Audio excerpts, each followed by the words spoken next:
Do you know the number one thing that surprises engaged couples? Take a guess.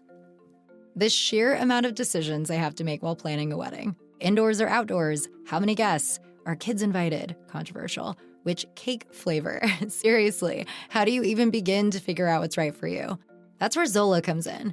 Zola has everything you need to make every wedding decision a piece of cake, from choosing your dream wedding venue and vendors to deciding how to best spend your budget. With tons of customizable wedding websites, save the dates and invites, every detail will feel like you. Zola will even help you choose the gifts, experiences, and cash funds you really want. The next thing you know, you've planned your whole wedding all in one place. From getting engaged to getting married, Zola has everything you need to plan your wedding in one place. Start planning at Zola.com. That's ZOLA.com. Over the past 75 years, more than 10,000 chemicals have entered our food supply, but the EU allows just 300 additives. At Thrive Market, we prioritize quality, banning over 1,000 ingredients found in conventional grocery stores. Our Healthy Swap scanner helps you find better versions of your pantry essentials without the junk, dyes, or fillers, and everything is delivered right to your doorstep. So shop at a grocery store that actually cares about your health at thrivemarket.com/getstarted for 30% off your first order and a free $60 gift. Good thing he clarified. Yeah. If you shout, "I'm not racist" at the right moment. This is not a pyramid scheme. That's right. As long as you shout it, everybody's like, okay, good, because I was scared you were about to say something racist. But I clarified. That's the preamble to that statement. This episode is made possible by our deity, the Dark Lord himself, Jim Fascia, and our therapy partners, Dirty, B, and Pickett from fabulous Las Vegas, Nevada. This is Pod Therapy, real people, real problems, and real therapists. You can submit your questions anonymously at podtherapy.net or email us at podtherapyguys@gmail.com. And now, broadcasting from the churn, that's Jim, that's Whitney, I'm Nick. It's time for some Pod Therapy. Welcome to a new year. As this episode is airing, it is officially 2025. All right. This is happening now. We made it, y'all. The math checks out on that. It's time. We are, a quarter into a new century. Is that how that? And 1 month into the last year of Jim's 30s. Yeah. If you want to check out the stuff that he wants to do before he turns 40, check out the Patreon. 40 by 40. I mean, he's not going to do it all. No, he's not going to do it all. No. There's already not a money bet single on chance. this. No. I feel Nick and so I both good have a these. G on this so far. There is... We're opening up a side pool. Yeah. This is just going to fund the show now. A lot of listeners. I don't know what the rules They are want for in on the gambling. I think because we're in Nevada, I think it's okay. We have to call Mitzi in on this and get some odds. I feel like my odds Because are so he's good. not going to do it. No. He's not going to do whatever that are this list is. Arguably, like, talent restricted difficulty. There's a couple that the skill is required. No, you could do those. It's easy. You're not going to. It's just the motivation. But you could. All right. Well, I believe in me. And so, you know what? I'm going to bet on me. That makes because one my of coach, us. Whitney, has a strategy. Oh, yeah. She has a whole plan. Strategy What's the yet. plan here? How are you going to get me Do through it. this? I'm going to invest in you, Jim. Wow. By buying you Okay. That's a prostitution. big-ass calendar. Okay, that's where you're going with this. Got it. So I'm going to buy it. Comma. We're going That to was put a it comma, not a right period. here on this wall behind you. Oh. And we're going to write down when you're doing all of these there we things. go. Oh, I like this. Because That's a then the great whole idea. year, you said I'll there's see 52 it. weeks, and I was like, Yeah. you're right. Yeah. We need There a it picture is. of all of it. We can And just- you see, I'm gonna do I, that. as someone who's betting against Jim, loves this. Yes. Yes. Because he's going to come in, he's going to see that calendar, all the things that he hasn't done yet that he was supposed to have already done. And get He's going to get behind. defeated, and he's going to give up by, I'm going to say March.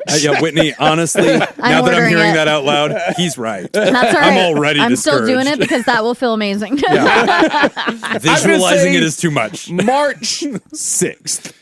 That's deep. It will be physically impossible for him to do the list by March the 6th. It will no longer be mathematically. I will be mathematically eliminated from the playoffs. That's it.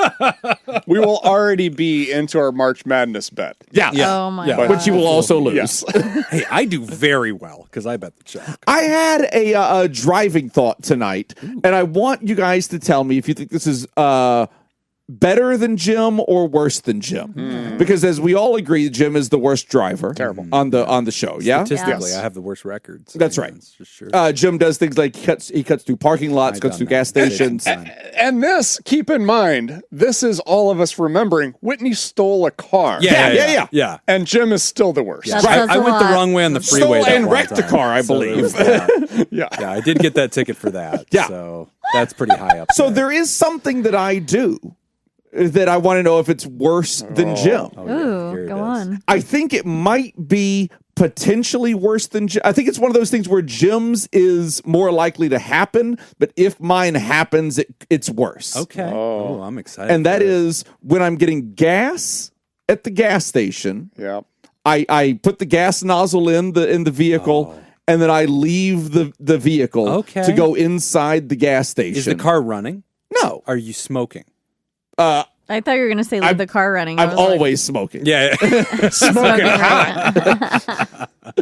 But no, I leave the I initiate the gas going into the vehicle, and then I Yeah. abandon the vehicle to go inside the building. Let me tell you about that. I did that my whole adult life until about 8 years ago, where one happy day I was filling up a what did we have? It was a Hyundai Accent. Is that Doesn't what that matter is? at all. Accent, yep. Yeah. And I put the thingy in, I Not click it, even a little it's bit. locked in, it's going, and I go inside, and I'm really taking my time, trying to find like a Coke that I wanted or whatever. Find the coldest Coke. Coldest, this one's not going to work. I want from the back. So then I go outside. To my horror, the fucking gas is just blowing out of my Oh, gas tank shit. and has covered the parking lot. Did the It never cut. Did It the just thing come out? Didn't cut off. Oh, So it filled up the tank, kept Oh pouring, my God. and just overflowed. and it just overflowed into the parking lot full strength. It's coming out as fast as the pump will Yeah. allow it. Oh my And God. I was taking my happy fucking time. Yeah. The ground is covered. So I go running out there, kill the tank, get the Splashing thing in the put in gas. there. Yeah. I go running inside. Did you put to out tell your the cigarette? people. Yeah. Before I ran out to the parking lot. So I go running inside to tell the people. They are horrified. Like they're sure I did this on purpose. Yeah. And they're like, oh my What? God, like, are you trying to start this place on fire? What the fuck? And I'm like, no, it was an accident, man. I was like, remember, I was the guy begging for the Coke in the back of the fridge. And so like coming out there, but it was dangerous, man. Cause Yeah. like obviously that immediately becomes like an environmental problem and like they have to like safety plan it. So they shut down the whole fucking thing Yeah. to like get out there and push it away or mop it. I think something like that's going to happen for me to stop this. Yeah. That scared me straight. After Yeah. that, I've never done it. Good thing gasoline is cheap. Yeah. true. This was a while ago, so it was. Yeah. I mean, a they lot. must have- $4 a gallon then. Not only, but here's the thing. Like, it was dangerous, Yeah. but then they had to clean that up, which Yeah. means they had to close a lot of those pumps, Oh, which yeah. is now lost revenue. Yes. Yeah. Yeah. And I left because I felt. Of course you did. I felt bad, Run. but I'm like, I'm in the way. Like, I What need to else get my would you car do? out of here. Yeah, you got to go. You guys got it from Yeah. here. Well, then I On was the also way out, scared he to start threw the my match car out because the I'm like, well, window. my car's drenched in gasoline. Like, is this okay? And like, can my exhaust start this fire? Like, what is this? So We'll find out. it was And the very answer scary. is maybe. yeah. So I decided to chance it. Okay. And I drove away. I, Jacob, have also done this. Okay. I've done this many times just because there's something I got to grab inside. Yeah. And so it's easier. It's fast. Because the other thing, though, Well, like too, coming here tonight. never done I stopped, put gas in the car, Got and then ice. I was like, I'm going to get some ice Hell yeah. to go in and have ice for the recording. Yeah. And so I went in and got ice. That's what's on my mind. Yeah. I don't see anything wrong Socially with responsible, really. All right, then. I've the right never done it, not even once. Oh, like, shut started up. it and From then your went ivory inside. tower. She's a liar, How guys. dare you I can all. see No, it in just her kidding. eyes. She's a liar. Her No, body count is I- huge. That's all the time we have today on Pod Therapy. Too I bet you she does it twice a Whitney day. ruined everything. You're welcome.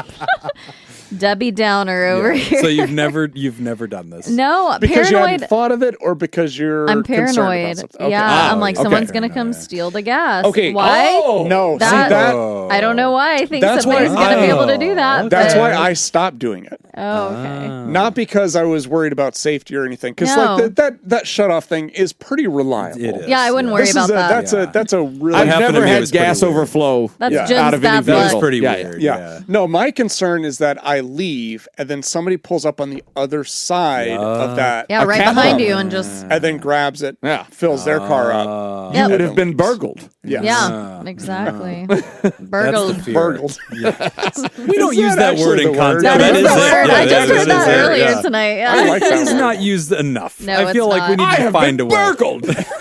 Oh no, were you burgled? I was burgled. Oh jeez, that's terrible. That's like when I learned maniacal is Oh. like somebody acting like a maniac. I was Yeah. like, that's Oh, a real yeah. word. That's a I was good like, word. maniacal. Yeah. Sometimes they burgle people. Yeah. The And you must maniacal manacle a one. maniacal maniac. Yeah, it's In maniacal. order to arrest them. Forget it. Anyway, thanks for joining us. This show has nothing to do with any of the things you've heard so far. If this is your first time discovering Pod Therapy, we do question and answer here with a whole lot of comedy and try to make it palatable. So we sprinkle sugar all over the medicine, and hopefully it goes down a little bit easier. That's what she said. The first question we have today is about disordered eating. It's from our old pal, Froyog. Hello, Pod Therapy people. It's your old pal, Froyog. I'm writing for my wife this time. Content warning, disordered eating and nausea. Here's some background. Her mother recently fell ill. Mom lives with her mother, my wife's granny, and our oldest son. She's been dealing with several health-related problems at once over the last year, but the latest major issue involved increased stomach and digestion problems. She recently spent a little over a month in and out of the hospital trying to determine why she was unable to keep food down, until the doctor landed on gastritis as the primary culprit. When in the hospital, she'd take IV fluids and stay until she was able to eat something substantial and keep it down. Then she returns home and she's okay for a day or two until she once again develops nausea and vomiting. It's slowing her progress in recovering from the malnutrition brought on by being unable to eat. We suspect she's developed an eating disorder at 73 years old. From the circumstances, we fear that she's gotten there by growing a psychosomatic aversion to food. We're obviously very concerned for her as she struggles with this, as it's compounding depression and anxiety. She spends a lot of time inactive, and she's reported anxiety attacks when driving due to emetophobia, fear of vomiting, and carries vomit bags with her as a precaution. It's clearly pathologically affecting her life. The question is, what strategies could we employ to try and direct her toward therapy? We suspect she's likely to be resistant to the idea, but we want to see her feel better and get back to feeling something like normal.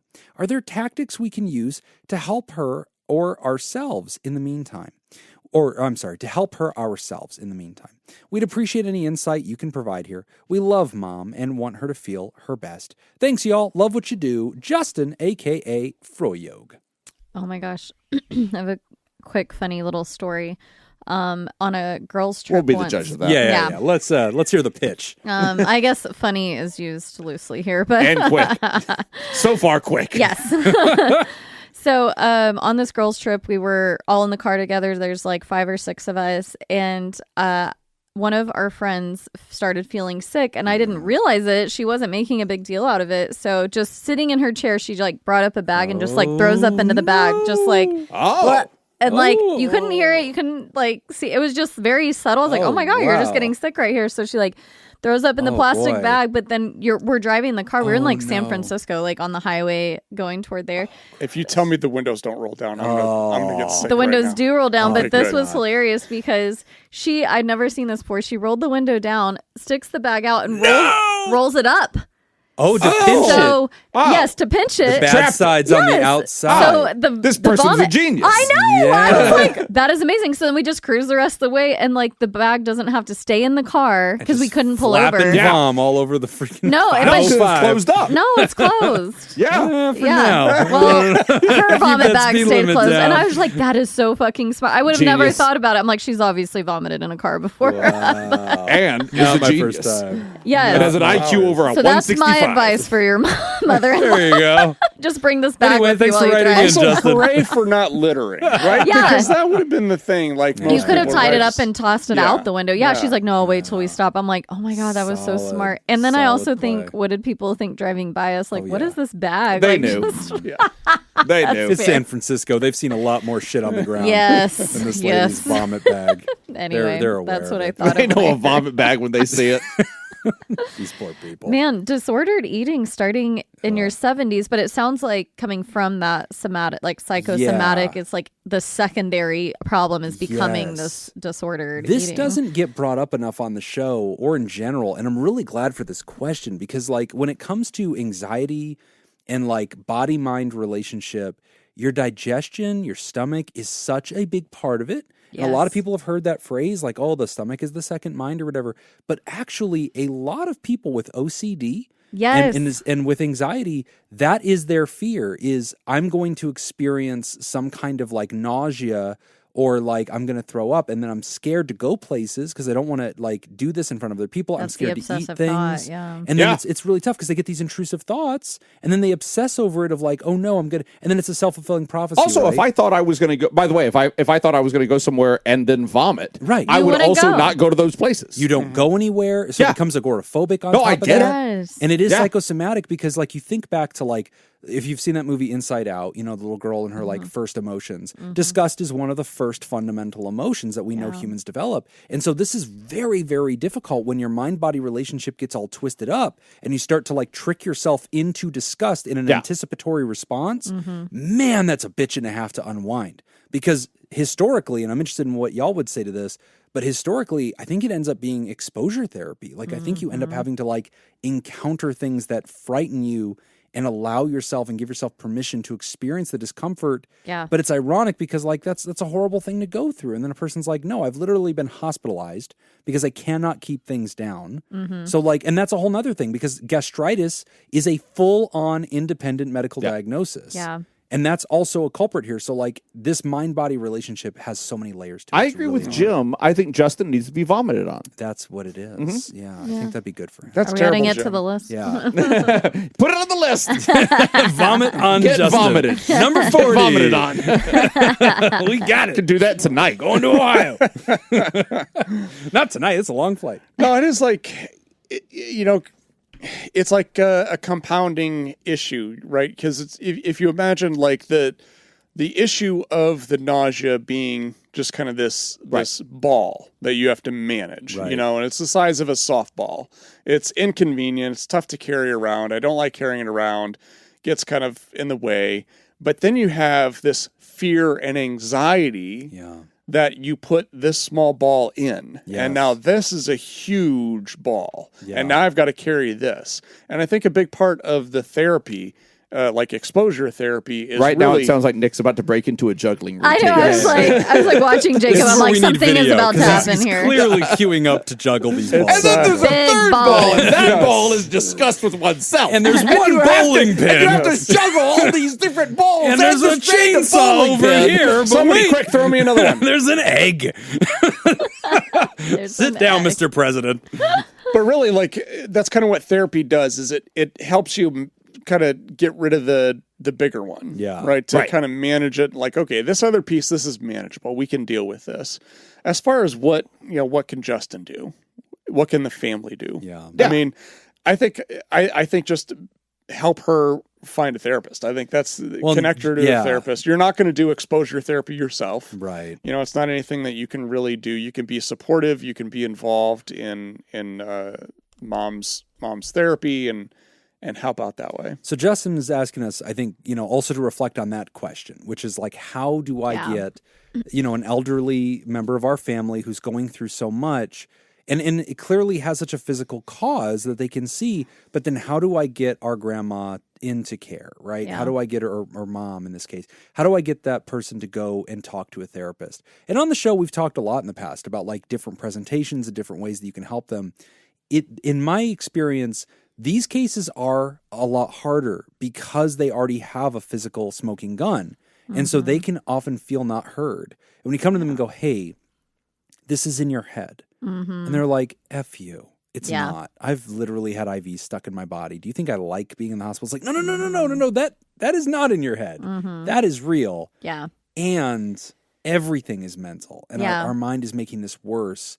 And Justin, one, possible note that I would throw at you, the way that I would present to a person like this as I'm talking to them in a therapy, is I would start by validating the physical, but then try to help them agree with me. And this comes from motivational interviewing. Try to help them agree with me that the physical experience has been so emotional and so frightening.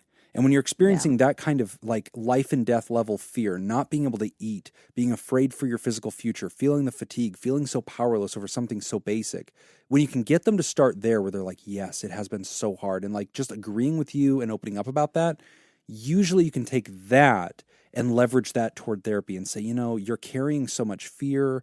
I worry that that's like creating this shroud over you, and it's maybe even going to make it one more obstacle to you taking the right steps at the right time in agreement with your physician. And I want to make sure that we remove any mental blocks that could slow down your full recovery, and maybe not following doctor's orders if they want you to start eating yogurt or something like that. If you can't follow that because there's some mental blocks or you've experienced so much trauma and fear, Grandma, I worry for you. I don't want that for you. And I'm hoping that you're going to be willing to talk to somebody who specializes in removing those obstacles so we can help you do a full physical recovery. Like that would be probably my pitch to try to steer her toward help. Well, and especially if she's isolating more and maybe not getting out as much, it can be like, hey, this is a great way to feel like you're a little bit social, and somebody who's there to just listen and hear you kind of express it more as your mother-in-law taking advantage of it, of somebody listening to her rather than you need to be fixed. Yeah. Right. And really addressing the anxiety, even though you, Justin, know from listening to this amazing podcast that they are all connected. And writing life social. coach tips. That's pretty good. But yeah, just you don't have to address that for her. That's something, hopefully, if she finds a good therapist, if she agrees to show up and go, they will help guide and navigate that. You don't have to make that connection for her. It's just trying to get her there to say, man, you seem so stressed. And there are people who are professionals who are able to hear that and like help guide you through how to manage your stress. Right. Like something like that rather than. But I just want to acknowledge this is such a uniquely challenging part of OCD and anxiety. Like there's a great book that I've recommended in the past called Overcoming Intrusive and Unwanted Thoughts. I always forget wonder what that's about. Yeah. and it's a really great book, but what's tough about that is that even whenever you're working on this, when you have a physical connection to the anxiety, like your fear, that the intrusive thought is, what if I throw up? And ironically, you can make that happen with your thoughts. Whereas other kinds of intrusive thoughts, like you might have a patient that says, I have this intrusive thought of like, I don't know, like what if I stab this guy with a fork? And it's like, you're not involuntarily going to do that. You can't think or fear that enough that you could involuntarily make yourself do it. So, but it feels very real. And like part of how we help challenge that thought is by helping somebody understand like that you can't involuntarily do that. But inducing vomiting, your body has the ability to do that to save your life. If your little village, your tribe, discovers that you've eaten something toxic and you're just not vomiting it up, but other people are, you can make yourself do it by just knowingly agreeing that you should be able to, and you can. I once got food poisoning from Raising Cane's. Don't slander Raising Cane's. Raising Cane's. Oh, it's such a good restaurant. I used to love it. Oh, but you can't go back. But here's the point that I'm getting at is like I got food poisoning and I was throwing up every hour on the hour for 24 hours straight. So terrible, man. And it got to a point where even weeks later, if I just thought about that chicken, I would get sick and I would throw up just thinking about it. Yeah. But not now. So no, I've kind of worked through it. Those delicious chicken fingers now with the light breading on them and the sauce and everything. That's fine. Sounds delicious. It does. You give it enough time, you'll come back. You'll always come back. I totally know. Canes will get you. Yeah. I think a lot of us have that experience where like there was something that didn't agree with you as a kid and like it just haunts you to this day, like lasagna for me. And I'll eat all, you know how like lasagna is just made of all the same shit as everything else in Italy? Like it's just spaghetti and lasagna are probably the same fucking thing. And it's just different shapes. Such an idiot. Like, you know, like I'm sure they're all the same, but like if you shape it in the lasagna shape, I don't want it. I'm gonna bring some mac and cheese next week. Right. All Italian food's the same. They're all the same. Oh, they're all the same. They're all fucking a bread shaped into a noodle and then like some kind of cheese and some kind of sauce. And they're just different shapes. That's all this is. But yeah, if you shape it in the lasagna one, I Jacob don't want agrees. I mean, if you've had spaghetti, don't bother with lasagna. They're the Don't even same. bother. There's probably some kind of extra cheese in You ever there. had pizza? Yep, Yeah. then you've had it. It is the same It is. thing. Yeah. They're not It is. different. It's It just is. different shapes. Yeah. But yeah, I don't want it You ever because I had it eaten as a a grape? kid. Yeah. Then you don't need wine. You don't need wine. Okay. It's the same thing. All right. I feel like you're trying to teach me. Yes. Is it working? I don't know. I feel like there's I more think going I on with the have grapes and the to wine. get It's a 40 lot before to- 40 thing. We Yeah. can probably trim this down. Try a bit. lasagna. I'm adding that Yeah. to the Oh list. no, Yeah. Jim has had it. I'm You ever good. been to Lake Mead? All right, then you don't need to go to the ocean. No. Never yeah. again. Have you taken a bath lately? Yeah. You're good. Water's water. Yeah. I mean, come on. You could snorkel. Put some Just salt. close your eyes. Put some salt in that Put it bathtub. in a Call it a pool. day. It'll be fine. Yeah. So, I mean, it is a very physical thing. And yeah, that's what makes this so difficult is because among all intrusive thoughts and among like OCD thoughts, we're usually part of the treatment is to help somebody disentangle the thought from a reality or a cause and effect. This one, you can create a cause and effect. And it's very difficult, especially when somebody has an underlying medical diagnosis of gastritis. It's like, well, how do I know when my body is trying to talk to me and when I need to notice my body's signals and not feed it because it's sensitive right now and my body's in disagreement versus that is all in my head. And the loop, the circle between the mind and the body is so difficult to get intuitive about with a patient at any age. Yeah. It is very, very dangerous. And I do agree with your take on kind of the motivational interviewing piece in that when you're dealing with somebody who you suspect has some sort of psychosomatic experience or, I know people in my life that, think that they're going to have a stroke, or they're going to have a heart attack, That's or another one. they're always concerned, like, oh my God, I think I've got cancer. Right, I think I've right. got, like, no, you just have a I headache. feel You're chest fine. tightness. You This know? is it. And it's like, It's not a tumor. yeah, your anxiety could be Is that from The causing that. Sopranos? No, that's Arnold Schwarzenegger. No, it's from The Sopranos. Kindergarten Kindergarten Cop. Cop. I got you, Thank baby. you. I know. Thank you. I know your Oh, references. Kindergarten The Kindergarten Cop That's episode good. of The Sopranos. Yeah, exactly. It's called Who's Your Daddy and What Does It Do? Yeah. That was good. Thanks, bud. Hey, I have a few Schwarzeneggers. I keep them tucked away just in case. No, Just but That play might with the be deck. worse than your mustache. So I think So good.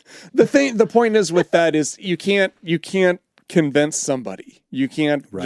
you can't just say, well, it's not. Yeah. Come on. Yeah. You kind of have to yes Yes. that situation Yeah. and just like, yeah, you are really experienced. This is a real thing that you Everything did is real. experience. And on top of that, How can a there's- therapist help Yeah, you? how can Yeah. a therapist help? And even kind of taking the approach of like, if we were to use a scale and what you're experiencing right now is 100, you're at 100. If visiting a therapist 100. and helping you deal with the 100. feelings, if that could bring you down to a 90, would it not still be worth it? That's exactly it. You know, and you can kind of phrase it that way. Yeah, and I love that approach, Nick, because I think we don't use that move enough.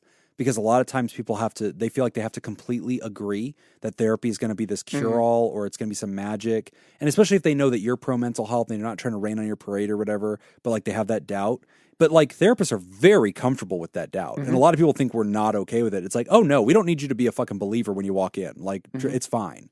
We will just get to that point where we agree, like exactly how you said, hey, sounds like you're at a very severe level. If I could get you an hour a day less suffering, is that worth it to you? And it's like, well, yeah, it'd be fucking great. And it's like, awesome. I think that's achievable. Like, that's it. I'm not here to treat your gastritis. That's real. That you have a whole different physician for that. But I really want to make his work easier by helping you kind of take away some of the mental barrier as well. That's it. Let's see if we can make it 10% better. So I love that. Those are some great lines, hopefully, Justin, that, are influential, that help, start to nudge this in the right direction. But a really tough case. That It's so is. Older difficult. adults are very. It's so tough. Yeah, it's challenging. Well, and it's really tough too because like a lot of times if you have OCD and you have these kinds of intrusive thoughts, a lot of times we need the medicine to make it a fair fight. And so like we're going to end up going pretty hard on like SSRIs. It's usually going to end up being pretty high dose. But then like does that disagree with the gastrointestinals? And like, does that cause irritation? And like, I don't know. And like you're having to ingest something to get there. And so it is complicated, but this is why we need a full team approach. Yeah. And complicated problems require multi-level wraparound solutions. My hope would be that your family member is open-minded to that. Like, we need a team approach because what you're going through affects every part of your life. So maybe that's the winning argument. Yeah. But good luck with this, buddy. And thank you for all the years of love and support to the show, man. We appreciate you. We're here for you. Keep us updated, man. Let us know on the backside if we can be helpful. Real quick, your family. You've got your wife's brothers. Yeah. Known as what? What do you call them? Brothers-in-law. Dun dun dun. Law That's and for you, order. Froyo. That's for you. That's just for you. I get yelled about this. We were talking about you the other day because we were at the bar. Yeah. And I said something like, "Oh, my brother-in-laws," and like Nick all immediately. three of you fucking shouted me down. And I was like, "Is Froyo like messaging you guys? Like, are you guys like on fucking patrol?" Yeah, Like, he's what's like, going keep an on?" eye out. Yeah, keep an eye on him, guys. Yeah. So just know, buddy, your work is being done by others. We're going to take a quick break, and when we come back, we're talking about medicine for suicidal feelings. You're listening to Pod Therapy. Do you know the number one thing that surprises engaged couples? Take a guess. The sheer amount of decisions they have to make while planning a wedding. Indoors or outdoors? How many guests? Are kids invited? Controversial. Which cake flavor? Seriously, how do you even begin to figure out what's right for you? That's where Zola comes in. Zola has everything you need to make every wedding decision a piece of cake, from choosing your dream wedding venue and vendors to deciding how to best spend your budget. With tons of customizable wedding websites, save the dates, and invites, every detail will feel like you. Zola will even help you choose the gifts, experiences, and cash funds you really want. The next thing you know, you've planned your whole wedding all in one place. From getting engaged to getting married, Zola has everything you need to plan your wedding in one place. Start planning at Zola.com. That's ZOLA.com. Today's episode is brought to you by Robert Brownie Jr., Men's Kayla Lansbury, Kevin Chamberlain, Ben Stanley, Adam Hathaway, Dan Martin, Lib, Heyo, and Andrew Langmead. And if you would like to sponsor the show, you can become a therapy producer by going to patreon.com/therapy. All right, this week's trivia. Thank you to Sean Calipos. Feels right. Sean sent us some trivia. I like it. And this one's all about wood. Oh, good. Yeah. Jacob's Whitney's going to win. Yeah. Okay. There's a lot of there's Go 4 on. different categories here, and I think here's how we're Pine. going to do this. All right. Final answer. I'm going to let you pick your category. All right. All right. So we'll just go in order. Our categories are hardwood, Oh, there we go. good wood, Oh, I want that one. old wood, Okay. and exotic wood. Oh, shit. All right. Who wants to go first? I'd like to go first, please. Okay. Thank you. I was looking for that. Yeah, since we're volunteering. Yeah, Give me go some. ahead. Give me some. Well, you asked. I did. You asked. I'm jumping on Okay. the opportunity. All right. Give me good wood. Good wood. Yeah, give me some of that good wood. Jim wants good wood. Yeah, I do. This versatile wood is widely used for its fragrant aroma, resistance to rot, and is a natural insect repellent. I know this one. I think. Are there options, or can I There shoot? are, but you can shoot from the hip. I'm if gonna you take. I'm gonna shoot for 2. want. Okay. I want cedar. It is. I'm That's pretty what I sure. was Yeah, be there for me, let Cedar. just Cedar double Falls. check. Be there. Cedar smells Cedar so good. something. Can you be more specific? Oh, don't do this to me. Fuck you. Wow. Come on, Western cedar. Fuck you in the neck. No way. No, you're the. Okay, Hold on. I'm gonna give you the 2 points. Okay. I'll take those 2 points. I was going to say, give at least 1 point, and if then all of the options were different types of cedar, Yeah. I would make you specify. Yeah. But there's only one. But specifically Eastern red cedar.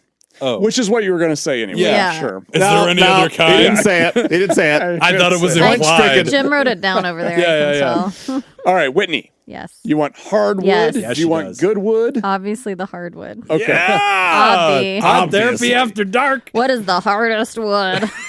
I want raging fucking wood. What is the softest wood? Oh, well, that turned. I'll Take wait the for options. options. Yeah, take Yeah. Okay. A, snakewood. B, sugar pine. C, quaking aspen, or D, balsa? Quaking aspen sounds like an orgasm. Or E, Pick Peter, when you wear that one nightgown that your grandma gave you. There is no one nightgown.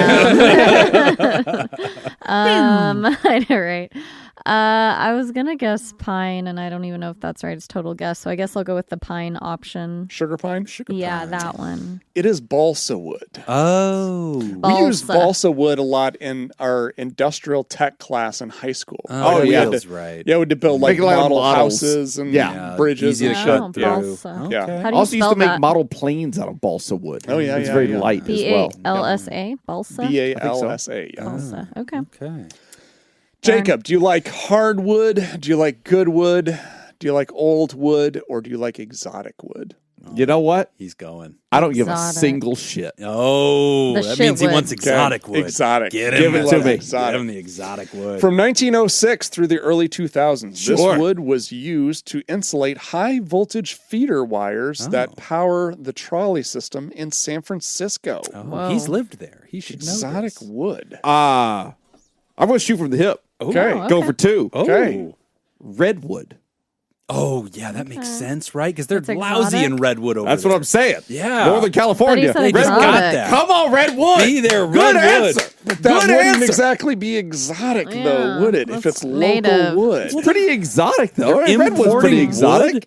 Exotic It means was like blue wood. It was means like off-road. Amazon rainforest. Lignum wood. vitae. Jesus Christ. Vita. Okay, should have taken Lignum those vita. options. Hmm. Ligma That was your nuts. second guess. Ah, right? Is that a type of wood? Yeah. Yep. He Go got fuck you. yourself. He Who got wrote you. this?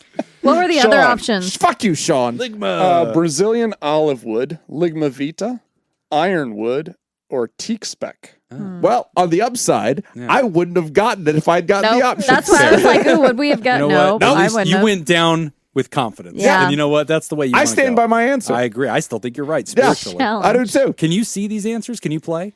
I can play. Let's have you do one. Okay. Well, I'm going to go with the hardwood. Yeah. Obviously. Yeah, Obvi. take that. What is the hardest wood? Oh. Yeah. I feel like I'm going to go. I'm going to go for Johnny two. Sins. What? I'm going to go for 2. I feel like it's an ash. Ooh. I feel like ash is a really An hard ash? wood. You think an ash I is think going it's to be a good wal- enough I think answer? it's walnut. Ash. It's going to think end up being like ash. hickory or something. Oh yeah. Hickory beats the shit What are the out of options? Oh. What are the I don't options? think it's ash. Is I it think walnut? Hickory. Australian bull oak, Oh. Okay. Oh. Sounds hard tough. maple, Oh, I mean, it's right there in the maple. name. Yeah, hard kingwood, I mean, that's the best wood. or ironwood. Oh, Jesus. Iron is very hard. Ironwood. Got to be it. Which It's one was- Australian bull oak. Yeah. Oh. Oh, so not ash is what you're saying. Yeah. Yeah, turns out. Interesting. We're Turns doing out. great. So I Jim am got the softball. winning a lot right now. Nick and I both Everyone- have 5 points because we are spiritually correct. Yeah. Yes. Well, I can't argue with that. It's- They went into That's what they taught us confidence at Liberty. This is the math that I took in college, so that adds up. All right, we got medicine for suicidal feelings from Anonymous. Hi, all. Sorry for such a downer question, but I need help. I have depression. I take meds for it. I take 75 milligrams of Effexor ER, which means extended release, that was recently upped to that amount in the last 6 months. Lately, I've been feeling down a bit. And when I do, I just feel like the only way for it to go away is if I weren't alive anymore. I'm not exactly having suicidal thoughts, but along those lines. My medications were prescribed by my primary care physician, so I don't actually have anyone I talk to about this. If I were to find someone, should I get a therapist or a psychologist? And honestly, what's the difference? I know I need help, but money is also an issue. I honestly think without help, I might not last another month. Thanks, Anonymous. And by the way, Anonymous wrote us an update. This letter had come in a while back, and then a little time had passed, and they got in touch with us on Discord and kind of kept us in the loop because obviously it was a little bit of a tough question. But Ryder did send us an update and said, hey, let us know that they are okay, that they noticed that when they wrote that letter, they were going through kind of a 3 or 4 day just spiral, and they were at a really low place. That's when they were experiencing that. Fair But enough. they did want the audience to know that not only are they on the other side of that, they now know more about themselves to not trust that when that spiral's happening, it will pass. It may last up to a week. But they did want to let us know that was an important lesson for them as well, because those thoughts were pretty dark at that time. Yeah. But I'm doing glad better they sent now. a follow-up. Yeah, which we always appreciate. Yeah, that's always good stuff. And this is a good question to have in here anyway for anyone who may be going through something similar but has not written in. Yeah. Because this can be really confusing, especially for people who aren't very familiar with the field when we start talking about things like therapist, psychologist, all of this stuff, who prescribes the meds, who doesn't, who do you talk to? I would say first off, the main thing is regardless of what the title is, whoever prescribed the medication, you always can reach out to that person. Absolutely. If you're having side effects, reach out to that person right away and let them know. Yeah, absolutely. I think it's a little more challenging. This is maybe just a personal opinion, but it's more challenging when it's your like PCP, your primary care physician. My experience is you have to like call an office and like They're a schedule an vending appointment. machine. Yeah. And the experience I've had and that my friends have had, different people with a psychiatrist or a nurse practitioner who specializes in psychiatry, they will typically be available for follow-up. Like you can kind of call or text or anything and they will follow up really quickly with just helpful tidbits like, hey, that's that you're not feeling anything. You can go ahead and take one extra or double up and I'll adjust your prescription. Or you're having extreme side effects, start tapering by doing ABC and we can meet next week and we'll start seeing what we can do next. Like they're just a lot more because they're special. It's their it's their ballpark. Yeah, that makes a lot of sense. But you're right, Nick. Like I will have people, they're just reaching out for help and they will call our office and they're like, oh, can you prescribe medications? I need an appointment tomorrow. And I'm like, oh, I don't do that. Or they'll look for therapy and like, can you also prescribe meds? I'm like, oh, that is not me. So I do a lot of educating. Probably every couple weeks I get a call. Like it's like often. So you are not alone, writer, in kind of asking like, what's the difference between some of these titles? And there are so many letters. There are so many letters behind people's names to try and sort through that. So basically, to prescribe a medication, you would have the clinician would have gone to med school. So that would mean your psychiatrist, APRN that you mentioned, nurse practitioner, psychiatric nurse practitioner. They go through med school. I didn't really understand that. I don't really know. No, it's medical training. Medical, An APRN, they earned their nursing degree, so they have a BSN, a bachelor. Is it like of nursing. A physician's assistant? They have a nursing license, and then they also did some graduate school work that specifically was about psychopharm. And then if they're a mental health advanced nurse practitioner, which is usually a little bit of a subspecialty, then they've done some advanced training in psychopharm. So if you're going to get meds, writer, your PCP is usually the one that's going to prescribe at this level. When you're looking for your standard antidepressant or anti-anxiety, your regular doctor is a lot of times who's going to do it. And a lot of people need to hear that because a lot of people think, oh no, I'm dealing with this. Let me go get an appointment with a psychiatrist. And you look up psychiatry in your city and you're like, what the fuck? It's a 60-day wait for new patients. How I'm in danger. Like, what am I going to do? Your regular doctor is the person that you can usually get to first. And a lot of people, as you were saying, Whitney, misunderstand what we do. And they think, no, y'all are the mental health experts, which we are, but we do not prescribe. That's not what we do. Our modality is psychotherapy, not psychopharmacology. So we collaborate with our friends that prescribe medications. We often share notes with each other and collaborate on same patients. But they do the medicine, we do the therapy. So in this life coaches can prescribe. Now, life coaches will prescribe. Yeah. Nothing. The secondary doctorate. Yeah. Right. They're not allowed to. Right, yeah, by the man. They will. Yeah. But as sovereign citizens, they also don't pay taxes. Allowed to. Libertarian anarchy. They do whatever the fuck they want. I have a right to prescribe whatever the fuck I want. Yeah. So among those who do psychotherapy, you'll be fine. Bite this belt. So among those who do therapy, you've got a whole bunch of us, right? And so you named a couple. You've got clinical psychologists. You've got, like Whitney, a licensed clinical social worker, and some states have different titles for that role, but social worker will end up in the title. A lot of states have My Discipline, which is a clinical professional counselor. A lot of states call that a mental health counselor or professional counselor. You'll also see marriage and family therapists. You'll see alcohol and drug counselors. That's what Nick does. And so, like, we have all these different disciplines, the letters after our name, but we all do psychotherapy. We all have different areas that we specialize, but we work amongst each other and we weave in and out. What makes a clinical psychologist a little bit different, usually they're going to have that title of doctor. And so usually whenever you meet a therapist, if they introduce themselves as doctor or they just have PhD after their name, that usually is the signal that they are a clinical psychologist. Now with me, I'll have doctor at the top of my name, or at least I used to before I lost it in that gambling problem. Yeah. But then afterward, I have letters after my name to let people know, here's my licensing, here's what my specialty is. A clinical psychologist does a lot more training in science than the rest of us. The rest of us do a master's level, a very thick master's, like, 60, 70 credits, big, fat, thick, girthy masters, hardwood and masters. internships and all Yeah, kinds we of do shit. a shit ton of work. It's like a normal master's is 15 to 20 credits, 30 at the most. We're knocking down what law school is, okay? And so it's a lot of work. Now, the PhD folks, the clinical psychologists, they stay in school longer, but that extra work is more pointed towards science. And so they're doing a lot of research. They're doing a dissertation. They're doing their own labs. They're also doing clinical work. And so they tend to have a 50-50 balance in most programs. But the majority of programs across the nation tend to favor more the scientific side. You become a clinical psychologist because you'd like to get into academia. You want to do assessments and testing, yeah, that's what I was evals. thinking. Or be a professor. Or be a professor. And that tends to be the trajectory they go in. Now, they do often come over to the clinical side. That is not the majority of them. But when Yeah. you find them out in the field and they are practicing as a clinician, they may offer therapy like all of us do. They may also offer advanced assessment and testing, forensic work, things like that. And so there can be value to that for a lot of people. At the end of the day, Ryder, what you're suggesting here is I'm realizing I have this medicine, but I'm not necessarily talking to anybody about it. And Whitney's right. You can always go back to your prescriber. You can always talk to that person and give them feedback. But physicians, your regular doc, are often difficult because they don't specialize in mental health. Like, they Yeah. know the first move. Give Yeah. you this. That medicine should be unrestricted. It's the Tylenol of mental health. It's very easy for them to give away. It's not scary. It's very trustworthy. But that's usually not the only solution.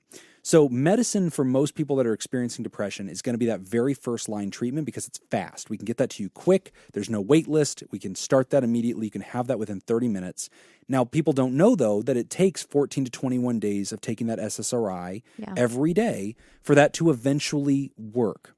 Therapy, I'm proud to say, has a much higher rate of efficacy or success treating problems than does the medicine. The medicine is effective. We should point that out. But therapy is 2 or 3 times more effective than the medicine. And, our work is longer. It's more engaging. You're sitting down. It's the longest medical appointment you're going to have in your life unless you have surgery or a colonoscopy. But those are pretty quick, too. And a little bit more invasive, I think. Little. Sounds Depends like on you the kind have of therapy experience. you do. A little psychosomatic work. I do some Reiki. I like to get in there deep Yeah, in the energy fields. no aesthetic or anesthetics. yeah, Anesthesia. anesthesia. Yeah, Yeah, do a little bit of anesthesia that. needed. Anesthetic. Anesthetic. Yeah. Jim likes to milk his Analgesic. patients. There it is. I'm a cat, Greg. Or what is it? I have nipples, Greg. So anyway, so therapists, we are different in that regard. And I would strongly encourage you, Ryder, if you're noticing that you're taking the medicines, now I'm glad you got to the other side of the spiral, but if you're noticing, hey, I've been taking these medicines and I find that I'm still struggling. Sometimes the medicines have a side effect of increased suicidal ideation. We call it a paradoxical reaction. Your doctor needs to know about that immediately. Like, that's something where you call the front desk and you tell them this is happening. And they will accelerate your case and get you some coaching and tell you what to do in that case.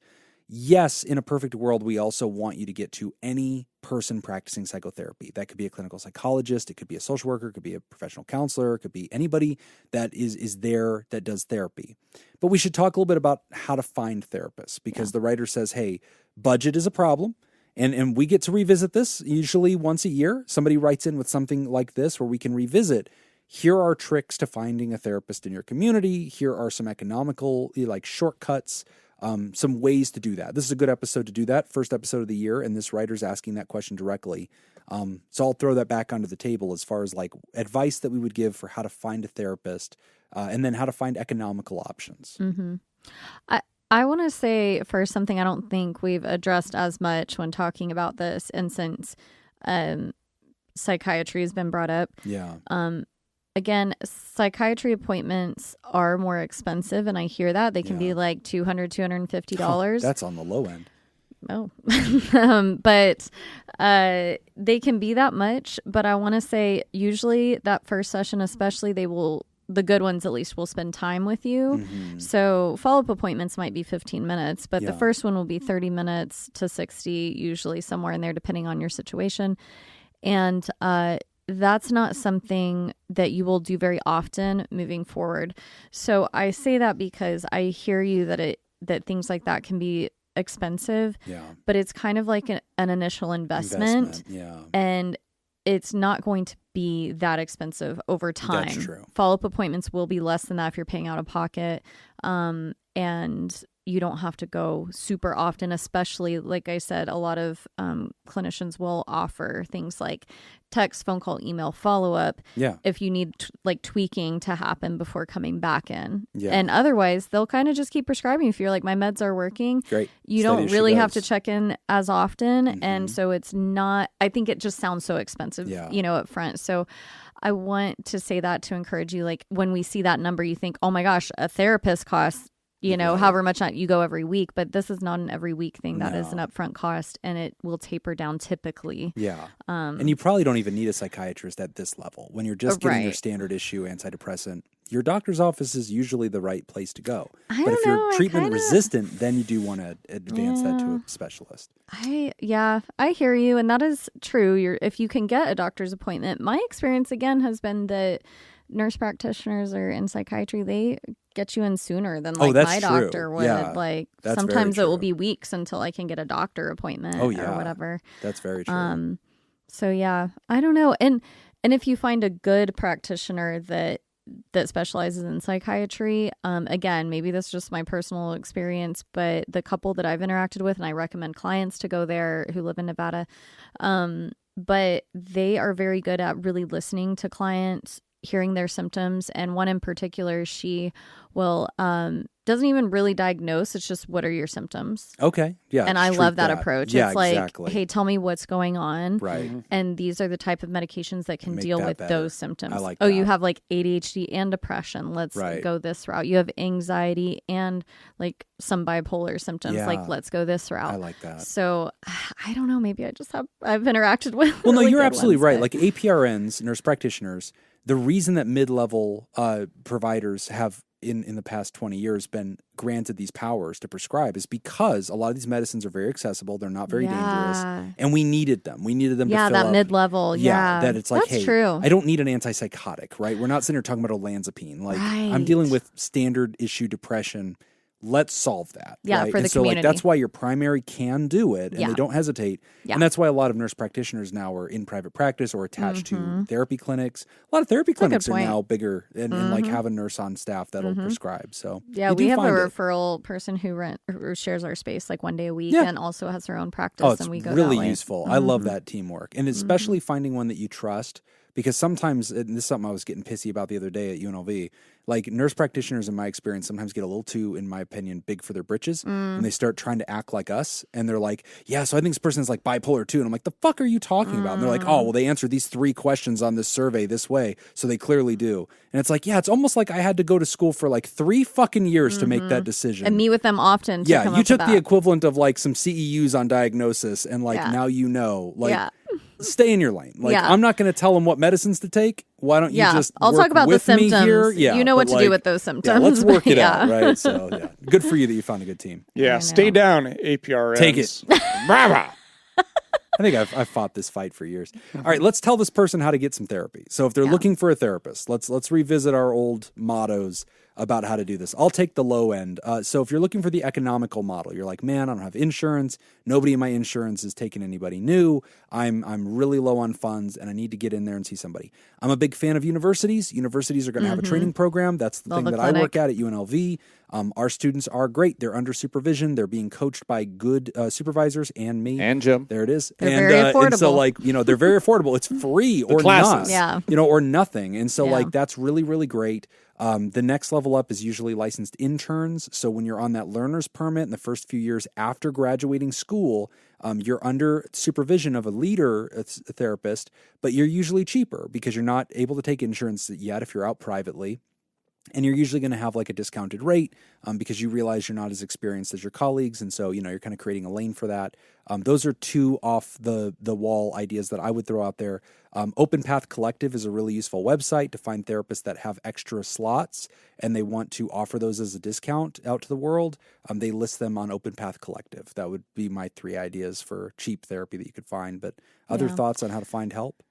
We've talked about it before in the past, EAP programs. Yes, that's maybe a start. It's a great place to start. It's going to be limited as far as number of sessions that they're willing to do. EAP, Employee Assistance Program, if you're not familiar with that. Yeah.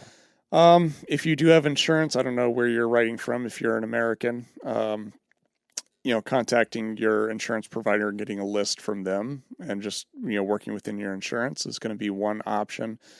And then Psychology Today, it's a good resource as well. And use the search engine in there. I guess I should go double check, but I'm pretty sure I list if I take sliding scale options or a few slots available for like low income. I usually try, depending on how many clients I'm taking on. If I'm doing a little more part-time work, then I'll take one client that's right. I usually charge them like whatever they work for an hour. I'll charge them that. Wow. Yeah. That's great. Yeah. That's really and great. if I'm working more full time, then I'll add in one more. But that's because I charge more to out of pocket clients who can't afford that. Right. And it's kind Balances of like it out a little bit. Yeah. No, I love all those suggestions. Another thing to just throw out there as well, whenever you're shopping and you're looking around. So there's universities, there's Psychology Today, there's Open Path Collective, there's, searching for interns in your area, there's EAPs. I think these are all really important suggestions. Shoot, I thought I had one more. I mean, if you're on state insurances, you want to make sure you're utilizing that. Oh, here's what I was going to suggest. So like a lot of times, one of the big fiascos of all the ways that the insurance industry has fundamentally fucked up mental health and the reasons why they need to get sued into oblivion and be punished by the federal government, but they never fucking will because they give all the money to the goddamn senators. Patreon.com/therapy. You can hear me bitch all about it. I'm sure I have several installments. And other things. Yeah, other things are also talked about. But one of the ways that they get away with murder No, is... Jim bitches about other things, too. Yeah, I only complain at Patreon. Yeah. But like one of the ways they get away with stuff is they never update their roles, their provider roles. So you call and you're like, can I get the list? And it's like, the list is out of date, right? And we're all No one's putting answering. on No them. one's calling you back. Yeah, we're quitting their insurances because they're not paying enough for us to live. And so like then we leave, but then they give outdated roles to the patients. The patients call everybody and they're like, oh, what's going on? And like they get lost, and that's what the insurance wants, is like you never end up using your benefits, right? Because you never find the accurate list of providers. They could fix it in an hour. They choose not to. Yeah. But this has created a market space where you have companies like that group that you work through, the telehealth. Oh, like Alma? Alma and Headway and a lot of these other companies that have taken some market initiative to disrupt that zone and say, okay, well, here's what we're going to do. We're going to start a contract with this big insurance. We're going to gather up insurance or providers to us. Yes. And then we're going to make this really obvious. Yeah. And you can call us and like we'll just go ahead and get you an active And they've list. negotiated the price. It's great for the it's providers. amazing. We like it. And then the clinician or the patient gets to use their real insurance the way they were always intended to do. Yes. And the insurance goes along with it because it's easier for them to just do business with Alma or whatever.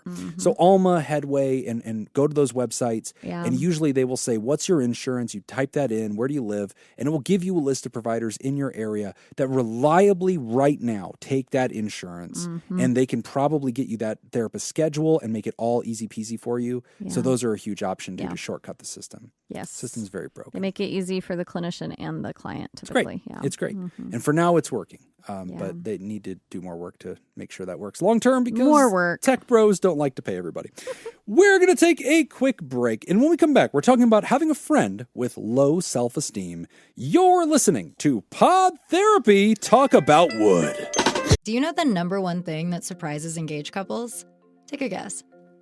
The sheer amount of decisions they have to make while planning a wedding. Indoors or outdoors? How many guests? Are kids invited? Controversial. Which cake flavor? Seriously, how do you even begin to figure out what's right for you?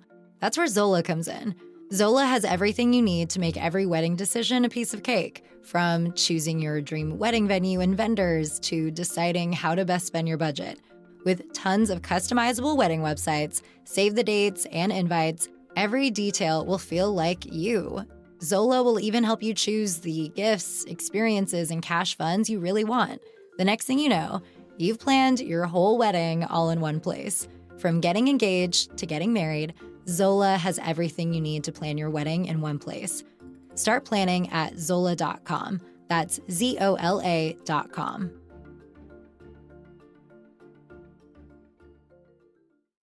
Today's episode is brought to you by Wood and these folks: Robert Brownie Jr. Mintz, Kayla Lansbury, Kevin Chamberlain, Ben Stanley, Adam Hathaway, Dan Martin, Liv, Hey Yo, and Andrew Langmead. If you'd like to sponsor the show, become a therapy producer at patreon.com/therapy. All right, Jimothy.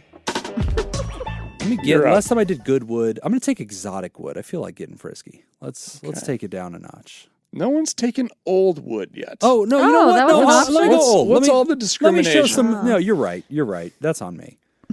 All right. What? What? Okay. So far, Am this I is looking great. at? Sorry. I forgot I can zoom What is in. this computer? I'm like, my screen He is the old really wood. small. We got to figure out what he's acting oh my out. God. What is this, a microphone? What is the oldest verified non-colonal tree? Colonial? No, clonal. CLONAL. Oh, coming from the colon. That's it. Right, From the right. What is cloven. the oldest verified non-colon tree? Give me options, please. Okay. Your options are Rectum. rectum. I barely knew it. Colorectum. Pancake Boab. This is wonderful. Somebody Boab? wrote this in just I'm for really Nick to glad. try and I'm Oh really my glad he has to God. read these. No, What's do it. what's Sound it out. What's the O with the line over it? Oh yeah. It's I think whatever that's you ooh. feel it is. Joman Joman Shugi Okay, That's it. please use it in a sentence for me. Prometheus Methuselah. Oh geez, give me Methuselah. yeah. Feels like there's a Prometheus. context clue. Damn it! I was Okay. like, if Jim gets this right, I swear to God. Felt like that was a good one. That was a right? good guess. Whitney. Yes. I'm going to do exotic wood. Exotic wood. Very exotic. An extract from the bark of this tree was first used to treat malaria in the 17th century and now provides tonic with its distinct flavor. Shit. I should know this It's one. not shit. Options. The Coca-Cola tree. Willow, cola, cinchona, or nux vomica. Willow. I think that's You're the not one that going- had that's like aspirin, right? Is Willow? I think Willow? Oh. Oh, aspirin maybe. is a different thing. Guess I'm It wrong. is C, cinchona. Cinchona. Cinchona. Cinchona. Oh, no. Yeah, it feels Okay. right. Interesting. Okay. We're Learn learning a something lot new. right I know. I'm now. like, Yeah, learn this is something new every great. day. And Jacob. Hold on, find out what Yakum. comes from the willow tree. Yeah. It is It aspirin. is aspirin. Okay. yeah. I was like, I think that's a. I'm going to give you a point, Jacob. Thank you. What the hell? That was his For question. using Google? Yep. What does come from? Oh no, the- I said it before I used Google. He That's fair. verified. He checked and verified. Yeah. I said it. Then you Yeah. guys were all like, "Yeah, I don't know." And I was How like, I well, remember it. And I was like, "What If drug only comes we from had the a willow way tree?" to know. Fun check out. Okay. You want hardwood, old wood, good wood. Give me that old wood. Yeah. Old ass wood. Some wood. Yeah. Old hickory. This is the world's oldest living colonial tree colony. Oh, the clonal tree colony. So Yeah, not yeah, not non-clonal. Not the Right. non-clonal. Duh. so Right. the clonal. Okay, yeah. I know it, but just in case I want Wasn't this on our Okay, Jeopardy okay. game?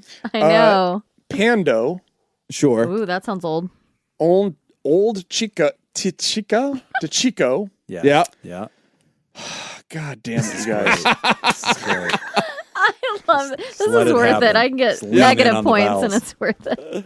Mongarlo Malee, Yeah, Yep. That's fine. Jarupa Oak, Oh, wow. Jim, that's fine. B. Old Tachiko. Yeah, old is right there in the name. Yeah. It is A, Pando. Yeah, guys, this was in our Jeopardy. You guys don't remember this? Wait, I do no. not That was the remember that. question. It was like Pando is this, and it was like the oldest clone or whatever it is. Oh. Nope. My mom just got me a wine stopper for Christmas. She sent it to me for Christmas, and it is made of bogwood, which is from the bogs. it's Of from the Nolland. from the Ireland. The bogs in Petey bogs? Ireland, and apparently it's the oldest known wood in the world. Oh. It's like 5,000 some odd years Holy old. shit. It's not living or anything. Like it's Yeah. just Like dead wood, but petrified it's been preserved in these oh, bogs. in those bogs, That's yeah. crazy. Yeah. That's Oh, very that's really neat. fascinating. That is really neat. I'm gonna go with hardwood Yeah, you are. Yep. again. Again. Can't get enough. The what is the densest wood? Ooh. Whitney. Yeah, there Got her. I take pride in my dunce wood, okay? thud. I'm gonna take options. Ligma vitae, There it is Ah. again. Ligma vitae. Like my vitae. snakewood, black ironwood, Oh, or leadwood. damn, same thing. Wow. Leadwood's got to be it. I think I know it. But that's how I'm it gonna got us go with. last I'm time. gonna go with C, black ironwood. Oh, I think it's snakewood. I think it's that it's- ligma wood. I think Ligma. Ligma V. Ligma V. It's black ironwood. I missed it. Ligma V. Oh, Whitney. You're You've welcome. corrupted this show. Yeah. Lost our family-friendly rating. Really Yes. taking it downhill, Whitney. I know, Used you're to be welcome. very Just block me out intellectual. like you always do. Yeah. Intellectual show. Who's winning? I think it's still me. Friend with low self-esteem from Ralph. Hi. Jim wrote in again. It's just me. About a year ago, I met a friend. This person deals with many emotional problems, which they say stems from having emotionally immature, manipulative, and unloving parents. Building a friendship with them has proven very difficult. They have, on a couple of occasions, let it slip that they have low self-esteem, then quickly change the subject. I care about this person and would like to one day be able to have a good, healthy relationship with them. But they constantly push me away. I'm scolded, I'm ignored. I'm told that my compassionate nature makes them feel uneasy. Other times I'm told that I'm generally appreciated or greatly appreciated and I'm very special. It's push, pull, and many times it seems more push than pull. I've searched online for resources to help me understand this person and how to go about building a relationship with them, but mostly find articles on building my self-esteem. But that's not what I'm looking for. Here's what I am looking for. Any advice on building a relationship with a low self-esteem person? Or am I choosing an unwinnable battle? Can you suggest resources for me on this topic? P.S. The best answers have come from asking AI, which, for obvious reasons, I've taken with a grain of salt. Anyway, thanks a million, Ralph. Wait, what were the answers that came from AI? I know that's kind of where I was Salty, wondering as well. apparently. That's what you think about. Okay. The best Jacob, answers. look that up while we're. Yeah, All right. just let's Do you see. Chat have- GPT. Do you have Read that out. ChatGPT? No, I don't. Okay, I've got it. Yeah, there you go. I'll take this one. I'm very Good, All right, curious. Jacob, you take my spot. Yeah, I yeah, will switch do this. around here. So what I think as the person from Iowa. Whoa. The head of the corn people. Sam the Eagle. The corn Yeah, dolphins. you know me, how I always gurgle when I talk. Ew.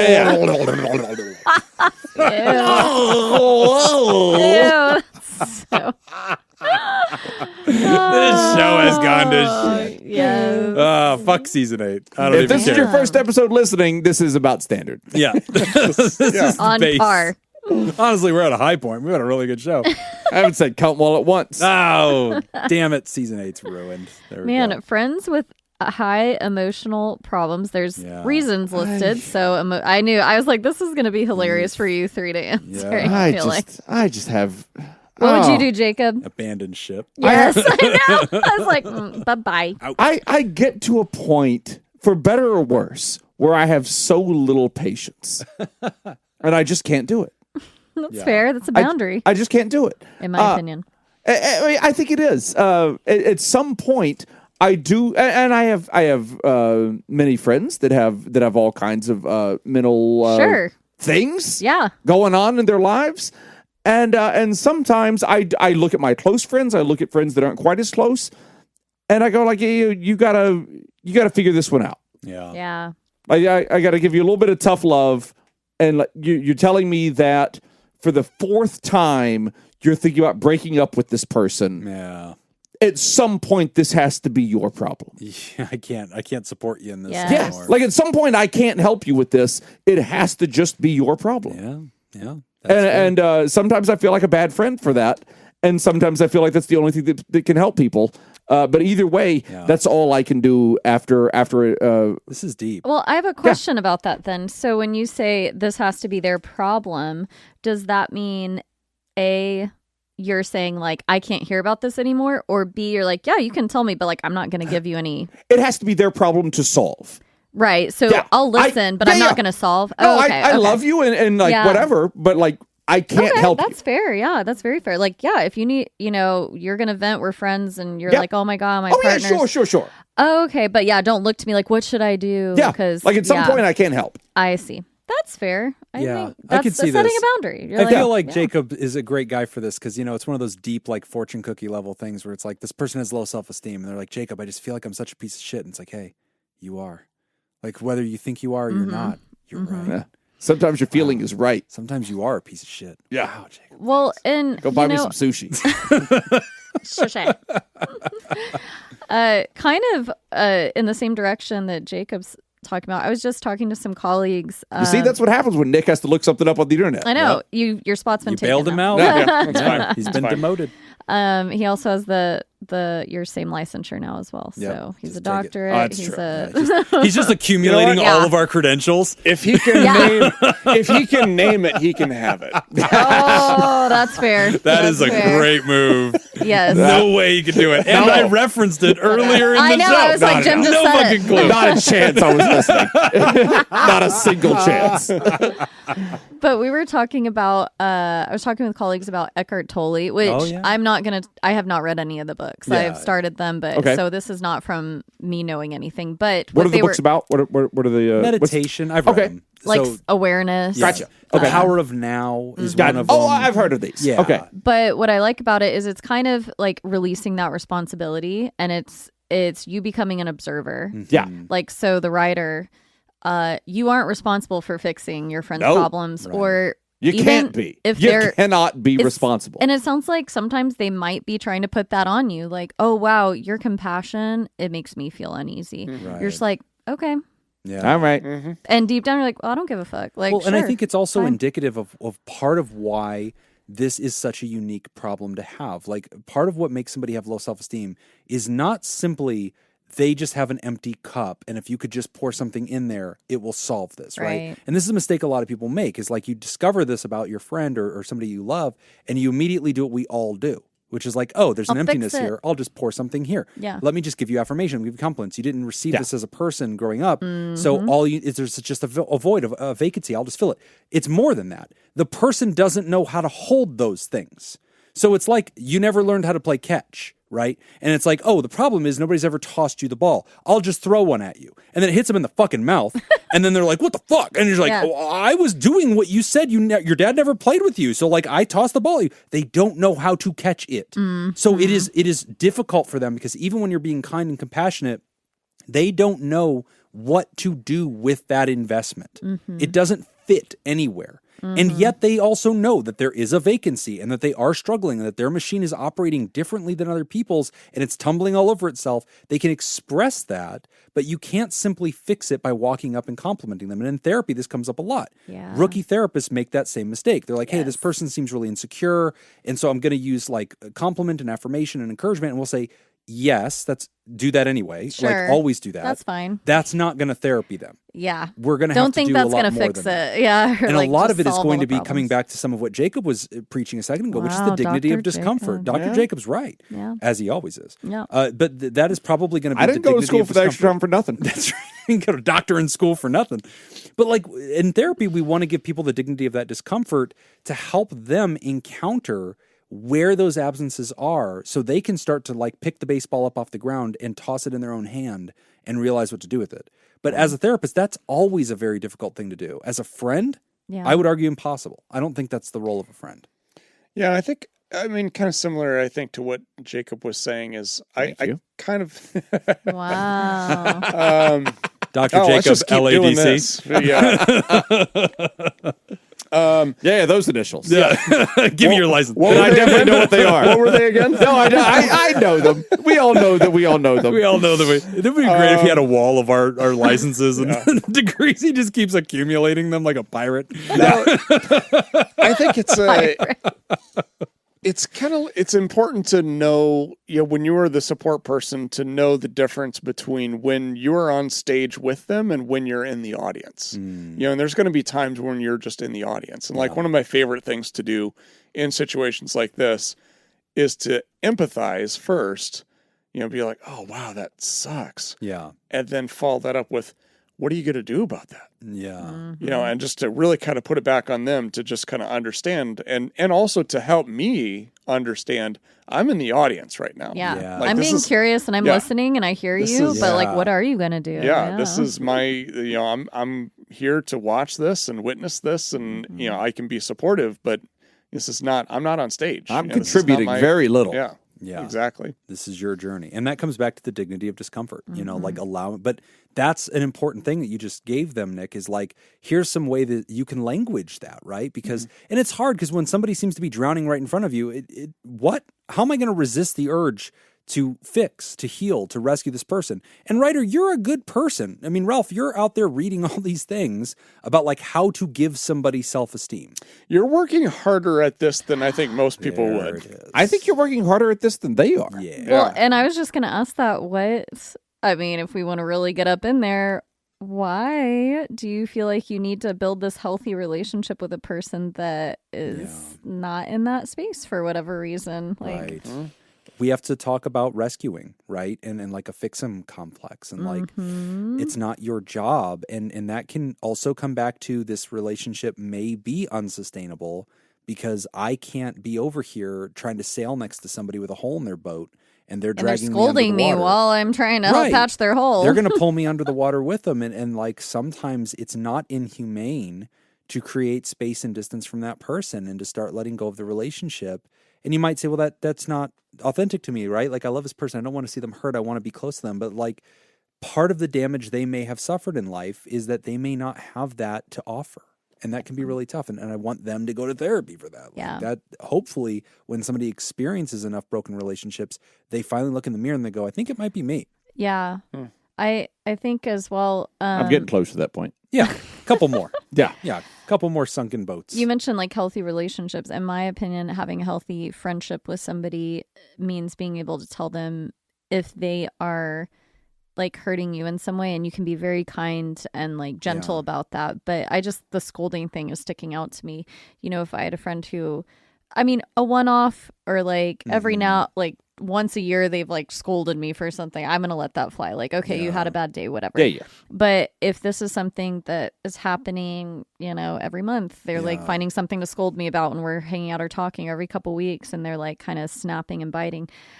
I think it's fair to say a healthy relationship would say, hey, I don't really like when you do that. That hurts my feelings. And that feedback's important. If you're criticizing my home loan APR every time we get together, it comes at up. some point I feel like it's personal. Well, what is your APR? Why do you keep bringing I this mean, up? I felt like it was good until we started having this conversation. I was fine with it. Judge Judy So says you had no. thoughts. But no, you bring up a really good point. And like I think what you're also adding here, which I think is important, is this question of boundaries internally. Yeah. Because up to now we've been talking about how do we help your friend and like what does that look like and can you reach them and here's their deficit. But like I think we also need to agree that it's important for this person to realize you don't have to just be treated any old way. Yeah. And like this happens a lot. Like really high empathy people get into these dynamics with like, the broken folk.